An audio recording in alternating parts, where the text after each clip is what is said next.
గడిచిన 9 ఏళ్లలో బీఆర్ఎస్ ప్రభుత్వ పాలనలో సింగరేణి కార్మికులు అనేక ఇబ్బందులు పడ్డారని మంచిర్యాల నియోజకవర్గ ఎమ్మెల్యే ప్రేమ్ సాగర్ రావు అన్నారు.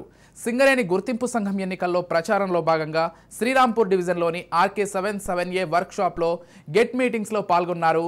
కార్మికులను కలుస్తూ కార్మికుల సమస్యలను అడిగి తెలుసుకున్నారు. సింగరేణి కార్మికులు అనేక సమస్యలు ఎదుర్కొన్నా కనీసం పట్టించుకోలేదని ఫైర్ అయ్యారు. కాంగ్రెస్ ప్రభుత్వం అధికారంలోకి వచ్చింది. రాష్ట్ర ప్రజలతో పాటు సింగరేణి కార్మికుల సమస్యలను పరిష్కరించే దిశగా ప్రభుత్వం ముందుకెళ్తుందని ఎమ్మెల్యే ప్రేమ్ సాగర్ రావు హామీ ఇచ్చారు.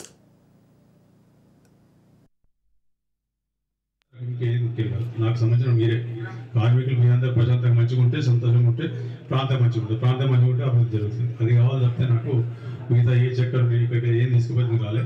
పుట్టిపోయిన ప్రాంతం ఈ బొగ్గు మీద అలా ఏం చూస్తాను. మేము దాన్ని 50 సంవత్సరాలు 40 సంవత్సరాలు చూస్తాను. ఇప్పుడు 40 సంవత్సరాలు బెల్లపల్లి నాకు తెలుసు. మొత్తం కార్మికుల సమస్యలు తెలుసు. సింగరేణి ద్వారా ఈ ప్రాంతానికి ఏం జరిగింది నాకు తెలుసు. కొంత లాభం జరిగినా నష్టం కూడా జరిగింది.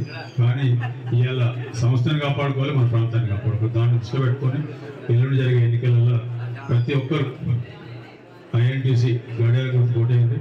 మీకు సంబంధించిన మట్టుకు శ్రీరాంపూర్ డివిజన్కి సంబంధించిన టోటల్ పూర్తి బాధ్యత నాదే. మీకు ఏ సమస్యలు వచ్చినా కూడా 2వ ఆదివారం 4వ ఆదివారం పూర్తి కార్మికుల కోసం పెట్టినా మీరు ఏ సమస్యలు వచ్చినారంటే మీ సొంత సమస్యలు కానీ, కంపెనీ సమస్యలు కానీ, ఉద్యోగ సమస్యలు, కంపెనీ ముఖ్యం కాదు, నాకు మీకు ఏది ముఖ్యం కాదు. నాకు సంబంధించిన మీరే కార్మికులు మీరందరూ ప్రశాంతంగా మంచిగా ఉంటే, సంతోషంగా ఉంటే ప్రాంతం మంచిగా ఉంటుంది. ప్రాంతం మంచిగా ఉంటే అభివృద్ధి జరుగుతుంది. అది కావాలి తప్పితే నాకు మిగతా ఏ చక్కర్ ఏం